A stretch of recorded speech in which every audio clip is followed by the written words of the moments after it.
Well, hey, y'all. How are we?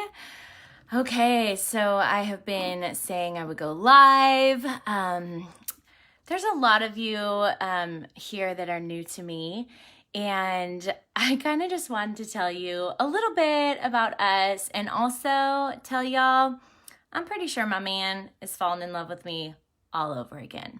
So, a little bit first and foremost is that we got married in '08. We actually met on the day that we say married exactly 1 year. Okay. But it was funny. Hey, Tamara. But it was funny because I kind of like, don't get me wrong, we've always had a good marriage. I'm grateful for that. But a few days ago, I was like, oh, this man is smitten. Like, and you know what's so fun is he never watches these, so, but he can, because I actually think that he would agree to the fact that there is like a new fire, like, and I'm not even talking about any of that. I'm just talking about like, he's looking at me differently. He's like, it's almost like he's fallen in love all over again. And if I'm honest with you, it makes complete sense. So let me just backtrack a little bit and tell you, especially if you're new to me or maybe you just don't even know our story.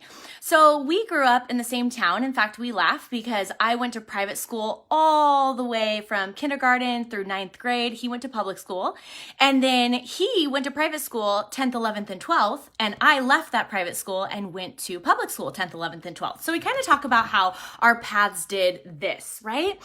And we knew of each other, but in all honesty, like he will tell you, he kind of thought I was a brat.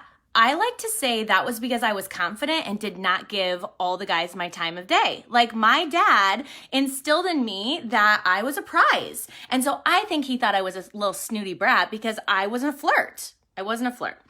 So then I went off to college. He did his own thing, okay? And here's how the story goes. I launched a college ministry called Ignite at Eastern Washington University. And I remember the Lord rocked my world. It was in between, I want to say, junior and senior year. And so I launched this ministry, and I was in a sorority. So I was an Alpha Phi. Cheers to my sorority girls. And so we launched this Greek ministry, and we had worship and teaching time, and we would go between different sorority houses and fraternity houses. And the Lord turned just that aspect upside down. Now, I'm not going to say the whole campus accepted him, right? But it was my passion. Like Ignite was something I got so excited about. I got to, like train up disciple girls. And yes, so in Cheney, which is about 20 minutes from Spokane, Washington. And so this is what happened in college. So I remember coming back home, and mind you, him and I literally lived across the bridge from each other. So I'm in a small town. He's in another small town. We're like 10 minutes apart. And he happened to be at the church that I was speaking. I'm a senior in college. I'm on stage, and all I'm doing is sharing my heart. All I'm doing is just, I'm giddy about all that the Lord is doing on the campus of Eastern Washington University, and how he's taking sorority girls and fraternity guys, and he's wrecking them, right? Or should I say introducing himself to them. So I'm on stage, and I am lit up. I am lit up about what the Lord is doing.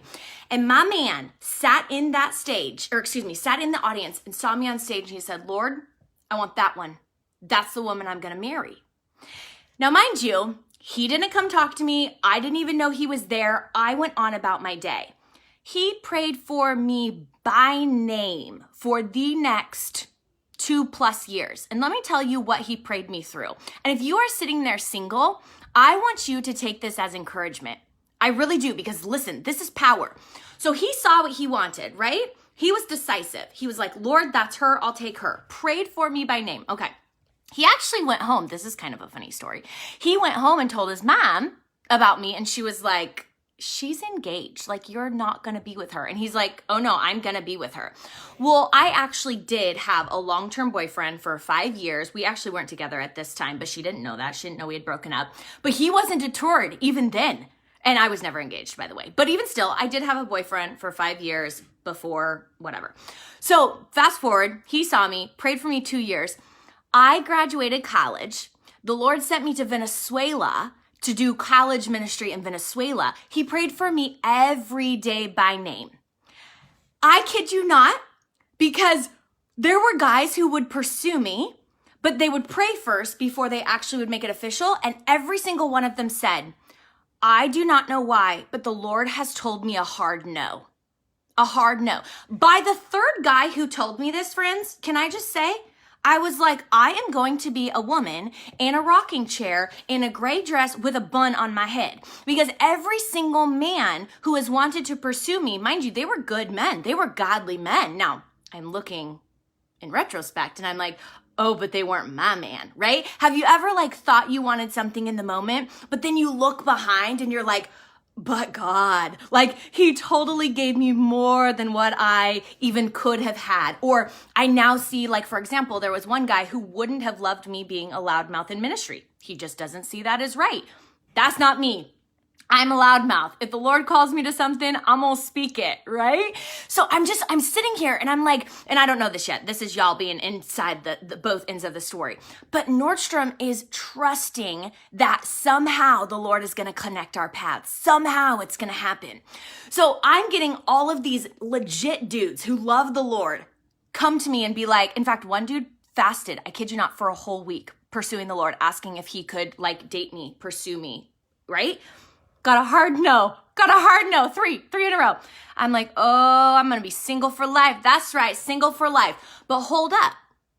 This is what I want any single person to know, is that when you are actually keeping your eyes not only on the Lord, but you only give your semi-attention to those of value and character and solid ground, and they're seeking the Lord, then you won't get into any type of mischief, right? Does that make sense?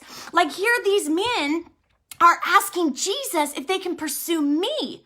All three get a hard no because my man is knocking on heaven's door every day asking for me by name, prayer covering for me by name, okay? So he prayed me through my whole senior year of college. He prayed me through my whole year in Venezuela. And I thought I was gonna go back to Venezuela for a whole nother year. So I actually came home for just a couple months in the summer to raise funds and get my buns back there. And I remember I was back home and the Lord said, you're not going back to Venezuela. And I said, what do you mean? I left all my stuff there. And he said, you're not going back to Venezuela. I said, okay, well, what's the plan? So he took me through this month or two of, I kid you not, like, I'm an introvert. I know I'm a loudmouth, but I'm an introvert. Like, I love my alone time. It charges me up, which is why I'm mama of four smalls. Oh, heaven help me. But I don't mind alone time.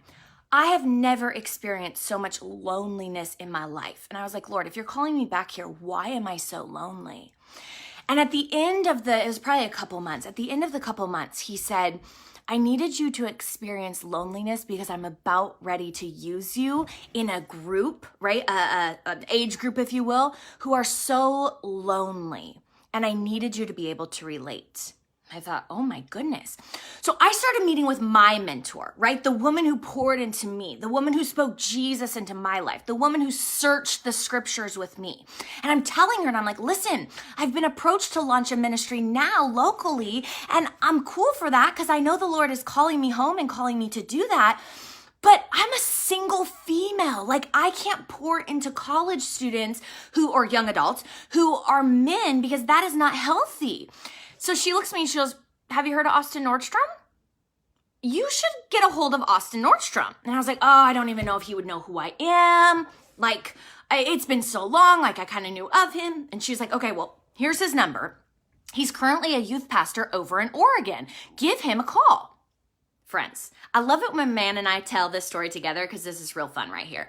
So I literally text him and I said, hey, I don't know if you know who I am. My name is yada da da da. I got your number from, Linda Forrester. She told me to reach out to you. Would you mind having coffee with me? This is my man. He gets the text. He leans back and he's like, yes! Like, he's like jazz. Like, he's up in the sky. Like, he's like, yes! Like, totally, right? Okay. So him and I, our very first meeting, September 13th of 2017, friends, all we did was sit over coffee, talking about what the Lord was doing in our life, talking about how he had used us not only in ministry currently, because he was doing youth group over in Oregon. I was obviously doing college students, whether it was in college or whether it was in Venezuela. But we had talked about how God had used us overseas. He had been to Russia, Kyrgyzstan. I had obviously been to Venezuela and Korea and Japan and Ecuador and Aruba, right? And so we were just like lit up. We closed down one coffee shop and we closed down the second coffee shop and then we closed down the third coffee shop. And then can I tell you something? I sent him home because I had a date. Oh, I had a date. I was late for my date, but okay. So anyways, here we are, and we are just lit up like by what the Lord's doing. So I end up telling him, I'm like, okay, listen, like, could you just pray about this? Like, I know the Lord is calling me to launch The Vine. It's a college ministry from about 18 to 25. Just pray about it. So he's like feeling torn. He's like, Lord, I'm really going to need a sign because obviously like I'm going to marry her, but like, am I supposed to leave the ministry I'm in? So he starts praying, he starts fasting, all the things. So anyways, guys, this is hilarious. And this just goes to show y'all, like, again, if we're new to each other, you might not know my man, okay? So we are at our first staff meeting. He has decided that, yes, the Lord has absolutely said, hands down, this is what I'm calling you to. I know I called you to youth group, but I always told you I have something else. By the way, I have a VIP live at 8 p.m. my time, so I hope I can speed this on up because I cannot be on here all night. And this is just fun for me. So we sit down at our very first staff meeting, him and I. And I looked at him and I said, I don't want this to come off the wrong way, but you're single and I'm single and this will never happen. Now, I didn't want him to think that, and I'm like, I'm not saying you're interested. I'm just saying we're in ministry. We're in a total like magnifying glass. We need to do this right. I need you to know this will never happen. What did I just tell y'all? I told you he's been praying for me by name for 2 years at least. This is my man. Hold up. So I tell him this, and y'all know me. I'm direct. I'm strong. I'm letting him have it. I kid you not. He leans back in his chair, and he looks at me, and he goes, okay. And I'm like, this dude thinks I think I am the bee's knees. Like, he ain't even interested. Like, no. And here I am telling him it ain't never gonna happen. And he is just like, okay. So, anyways, fast forward a few months or whatever, and he is taking me home from an event. We are at an event, we had a worship night, we had a Jesus time, like, and I can't even tell you, like, this guy and I are in ministry together. So we are praying, we are seeking the Lord, we are having prayer meetings, we are leading our young adults so well. And I remember he took me home, and just because we had commuted, again, there is no type of funny business going on. And I can tell he's like nervous, and I'm like spit it out. And so we're in the driveway. Actually, I think I was driving because I was taking him home. And he looks at me and he goes, I like you. And I was like, I like you too. Like, I'm so glad we jive. Like, you and I get along so well. And like, I am so glad that like we are authentic and we are seeking the Lord and we are leading this ministry and you got the dudes and I got the chicks. And like, dude, I like you too. I'm so glad this is like working out so well. And he goes, no. Like I like you. Friends, I flew off the rail. I looked at him and I was like, what? I told you no. I told you this couldn't happen. And I looked at him, I go, have you even prayed about this? He's probably sitting there going, yep, for almost 3 years solid I've prayed about this, right? So I fly off the handle. So he looks at me and he goes, well, I'm going to let you go. Have a good night, and I'll see you in the morning. I'm like, what? Because you have to remember, we're doing all the things ministry-wise. We have get-togethers. This is not because him and I are going to see each other because we're romantic. This is because we have more events to do, more functions to do. I remember calling my best friend, Kendra, and I was like, Kendra! And she was just like, oh, girl, what are you going to do? And I'm like, I do not know. This cannot happen. This is not okay. No. I warned him. I told him no. Nope.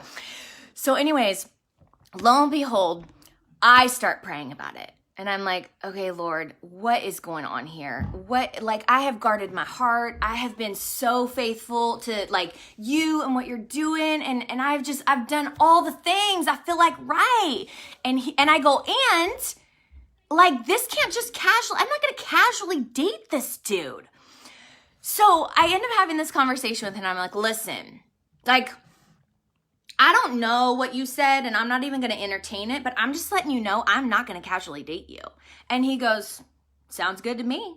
I go, no. Like, you pray, I pray. The only way we move forward is like we both get a yes that like we are each other's person. Like the Lord has set us aside for the other. And he goes, I could do that.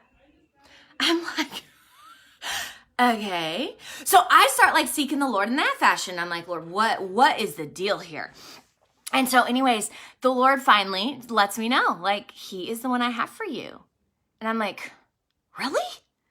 And he's like, he is the one I have for you. He is the one I have for you. And I'm like, okay.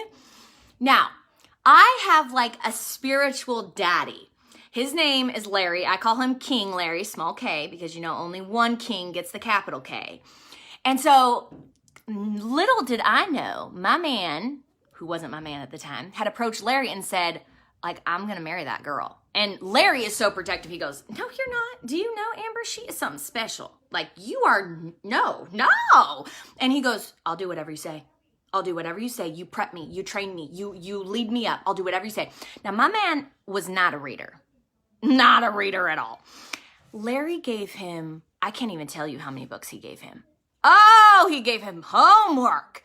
My man did every single book. He did every single thing that Larry asked. And Larry was like, you are serious. And Nordstrom was like, yes, like, I am going to marry this girl. Whatever she needs, the man that she needs me to be, like, I will be that for her. Like, my man is so. But here's what I want you to know. I was seeking Jesus. He was seeking Jesus. Our hearts were absolutely devoted to the one who knows us better than we know ourselves. And so if you're just joining me, how I started this live was my man has doggone fallen in love with me all over again. And we have had a great marriage. Like, I can't even tell you how blessed of a marriage we have had. We hardly fight. We really get along. We're definitely two different personalities, but the Lord has melded us together so beautifully. He knows me. He loves me. He's teachable. Ladies, can I just say something? Or anybody single, because if you're a man on the live, you deserve a great woman too, right? I wrote down all the things I wanted in a man. Do you know one thing I never listed, and I am so grateful that the Lord knew better than I? Somebody teachable.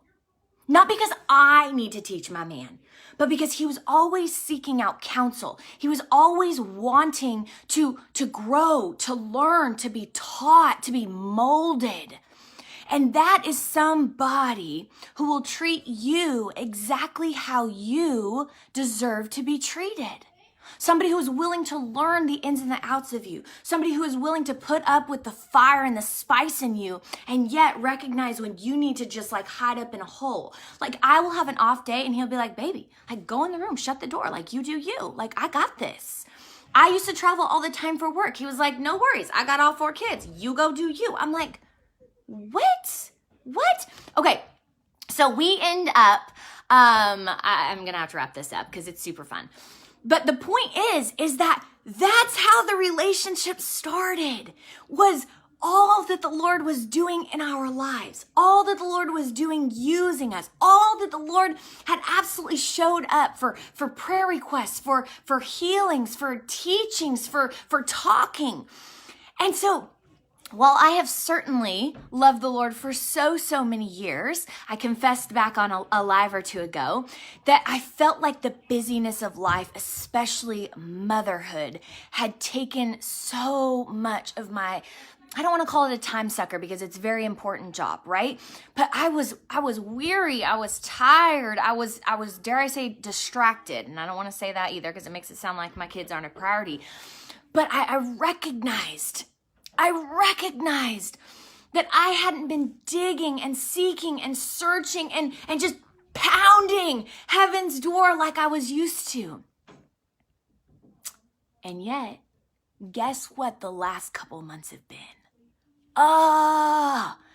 Like, I can't get enough. Friends, I wake up 2 hours before my household so I can get in this word. I can't even tell you how he showed up on Sunday. I can't even tell you everything he's doing. And so is it any wonder that I notice the newness and the look in my man's eyes? Because it's almost like we're back to where we started. Back to our first passion, back to our first love, back to our first thing, God, that ignites everything that we live for.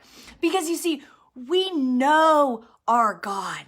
We know his power. We know his intimacy. We know his tenderness. We know his individual ways of knowing us, our hearts, our minds, our calling. He knows what he has for us today. He knows what he has for us tomorrow. He knows what he has called us unto. And I just have to say that if you and I are new to each other, I guarantee you the people who are not interested in this new fire, they've long since snoozed me. I am a force to be reckoned with. And all I mean by that is I will never settle. I will always be vocal. I will always stand up and stand true to who I am, to what I hear, and to the research that not only I have pounded this book for, but current times. Not because I have arrived, not because I know everything, but because I totally believe that the deceiver of this world is out to lie, kill, steal, and destroy, and I ain't here for it. I ain't here for it, and if I can help bring anybody else with me to at least seeking and searching, because I will never claim to you that I know it all, never, but I will claim till my dying breath that he who created all things, he who is sovereign, he who knows me intimately, he will lead and direct my every move and my every step as long as I let him, as long as I stay surrendered, as long as I stay humbled, as long as my face is to that ground. Sunday night was power. It was fire. But can I tell you what happened Saturday before Sunday? We're totally getting ready. And again, my man took the crazies. Oh, he took the crazies so I could just do what I need to do in the house. And I was just in the room where I knew we would be meeting, and I had the worship blasting, and I was just like, I was cleansing the space. I was like, Lord, whatever isn't of you, get it out. Whatever isn't of you, I don't want it here. Whatever you want to do in this space, whoever walks through those doors, that's who I want. Whoever shouldn't be here, I pray every hindrance stops them from coming. And oh my goodness, what fell into that room knocked me on my face. Because he is not a distant God. He is a God who will totally blanket you in his presence. He will totally smother you in his glory. He will absolutely connect dot after dot after dot after dot. And so I'm going to end this live exactly how I started it. My man has fallen in love with me all over again. But you want to know why? Because what he loved me for first was my love for Jesus. That's what he saw on that stage. How many years ago? 06? 05? I don't even know. But he saw a fiery woman of God who was ready to share what matters to anyone who would listen. Sorority sisters and fraternity brothers alike. Because God knows your name. He knows who you are. He knows exactly how you're wired. And he says, I know it might feel scary to surrender it to somebody you can't see. But when you do, watch what I do. Watch how I show up. Watch how I use you in mighty and powerful ways. And so if this book is one that you do not dive into every day, I have a super simple way to just get you in. First of all, if you're brand new to the Bible, John is a really good book to start in. It's in the New Testament. It's the fourth gospel. But I feel like my prayer through the last 12 months has been, oh, Jesus, up my discernment, up the church's discernment, up the people's discernment. Lord, if we could discern the times, we would not be blindly following these narratives. I'm getting fired up. I'm like preaching now. And so Proverbs is the book of wisdom. And Proverbs has 31 chapters. And so as of March 1st, I decided that I was going to read a chapter of Proverbs every morning, whatever the date was. And actually, I did Psalms as well, because I feel like Psalms is just like, it's speaking to me right now, right? So if you are new to this word, if you are new, either start in John and just get to know Jesus as he walked this earth. Get to know him. Get to know his ministry. Get to know what he's about. Get to know his love, okay? But also, if I'm a little partial to the times and current, Proverbs, a chapter a day. And if you don't understand it all, it's okay. It's okay. Reach out to the biggest Jesus freak you have in your life. All right? I gotta go. I think I am late for my VIP Live. I do it every Thursday at 8 p.m. because you know what? I am always about empowering people. Be empowered. Be impassioned. Be emboldened. Be alive. Be empowered. You are your best advocate.